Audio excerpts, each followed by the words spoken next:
But what Satan meant for evil, God will use that for good.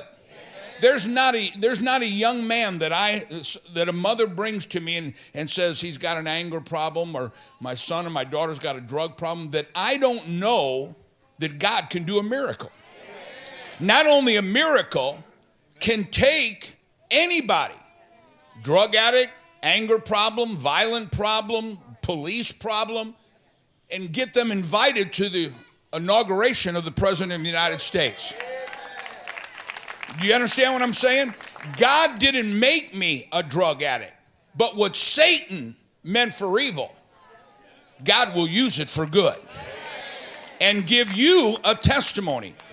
And I was thinking about this going into Christmas. You know, we always talk about the Christmas miracles. And Tiz and I were saying, you know, we're seeing so many miracles around here. The other day, John and Lacey were telling me that their son, Preston, just turned 16, came and said, you know, I've got something wrong with my stomach. I don't feel good. They ended up taking him to the doctor, took him to the emergency room. I think John shared it with you while I was gone. The doctor came in and said, we think it could be lymphoma. We think it's this. We think it's that. Can you imagine sitting there going from a bellyache to thinking it's cancer or something like that? But John and Lacey did exactly what they're supposed to do. They said, we thank you for your opinion, but we don't receive that. And the doctor said, well, you know, I mean, you know, sometimes you Christians are a little this, a little that.